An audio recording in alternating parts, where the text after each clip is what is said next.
persilakan untuk 3 teman ambil poster yang sudah kita buat tadi untuk diangkat, dan kemudian poster itu nanti akan kami serahkan kepada kementerian untuk sebagai sebagai keinginan kita bahwa kita sudah membuat rekomendasi ini dan harapannya bisa untuk ditindaklanjuti. Begitu, Bu.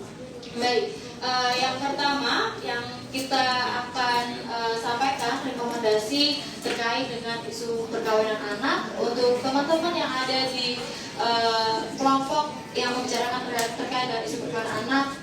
Di sini kami persilahkan. Baik.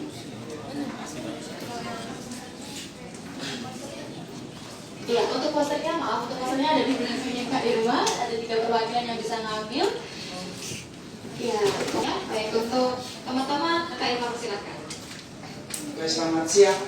Siang. Perkenalkan, nama saya dari Husani dan Dua, saya dari Sumba, perwakilan SID. Untuk rekomendasi ini kami di kelompok 1 membahas tentang perkawinan anak usia dini, dan kami merekomendasikan 2 hal yang harus ditindaklanjuti. Yang pertama itu kami meminta untuk Undang-Undang Nomor 1 Tahun 1974 Pasal 7 Ayat 1 yang mengatur batas umur perkawinan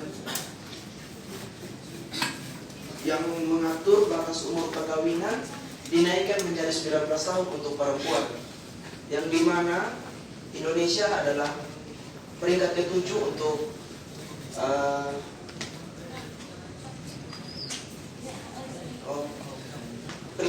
untuk perkawinan anak tertinggi, dan terkhususnya di NTT, di Sumba itu untuk perkawinan anak usia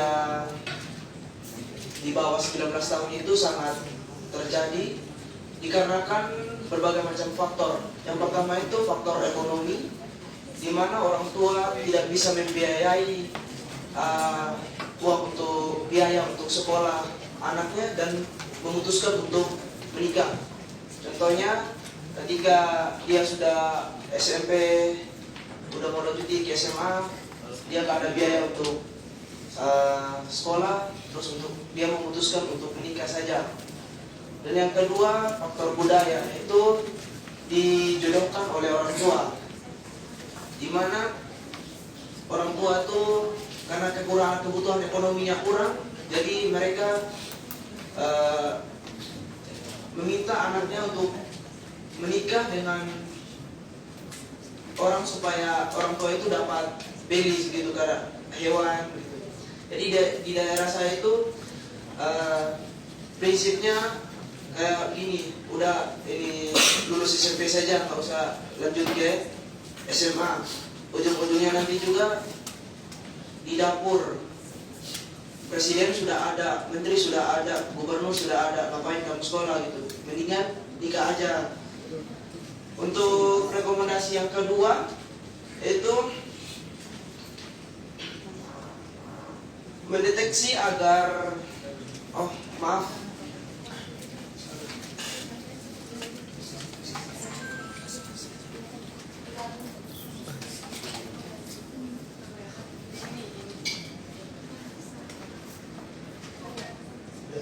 rekomendasi yang kedua itu mendeteksi mendesak agar KPPA memastikan anak perempuan dapat memperoleh haknya mendapat pendidikan yang berkualitas hingga dapat membuat keputusannya secara mandiri dan bertanggung jawab. Nah, untuk rekomendasi yang kedua ini agar supaya lebih diperhatikan lagi untuk perempuan yang usia di bawah 19 tahun, khususnya di daerah kami di Pulau Sumba, di mana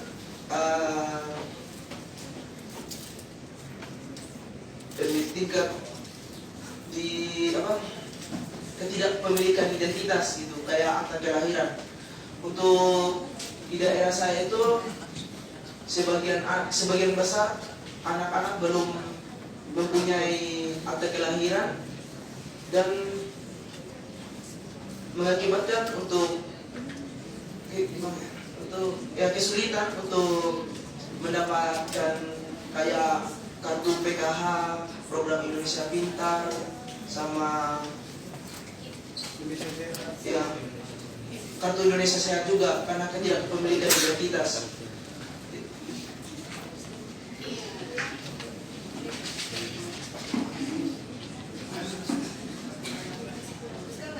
Iya, bisa dilanjutkan. Sebelumnya kami mengucapkan selamat datang kepada Bapak Natas. Ya, Bapak, jadi saat ini kita sedang melakukan serius dari tim World Bank. Untuk Darius, kami persilakan untuk melanjutkan. Kalau untuk data perkawinan anak, data yang belum memiliki identitas anak itu kayak akta kelahiran. Kalau di Pulau Sumba itu ada, kalau untuk yang sudah punya akta kelahiran 29.527 anak. Tetapi yang untuk yang belum memiliki identitas akta kelahiran itu ada 118.163 anak yang belum memiliki akta kelahiran. Jadi karena ketidakmilikan akta kelahirannya ini, jadi kesulitan untuk mendapatkan kartu Indonesia Pintar, kartu Indonesia Sehat, sama kartu keluarga sejahtera, dan mengakibatkan anak-anak itu kesulitan untuk melanjutkan pendidikannya ke tingkat SMA ke perguruan tinggi. Karena di daerah kami itu persyaratannya untuk melanjutkan ke tingkat SMA harus ada akte kelahiran. Kalau tidak ada akte kelahiran ya nggak bisa lanjutin itu masuk SMA. Jadi karena tidak ada akte kelahirannya, jadi mereka memutuskan untuk menikah gitu, untuk tidak lanjut bersekolah. Kalau tidak untuk kayak keluar daerah gitu. Ketika mereka menikah, mereka kesulitan untuk biaya hidup, jadi mereka memutuskan untuk menjadi TKW. Dan TKW itu pun juga mereka karena tidak memiliki akte kelahiran, mereka ilegal, secara ilegal pemalsuan identitas. Kalau untuk tingkat TKW itu di NTT sangat tinggi, di mana pemalsuan identitas itu yang sangat tinggi di NTT.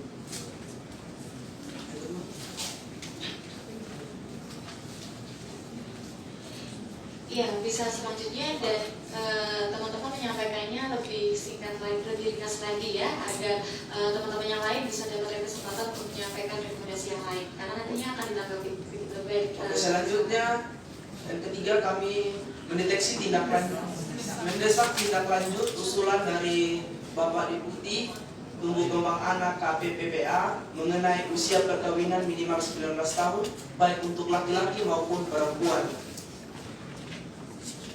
Sekian dari saya, terima kasih. Ya.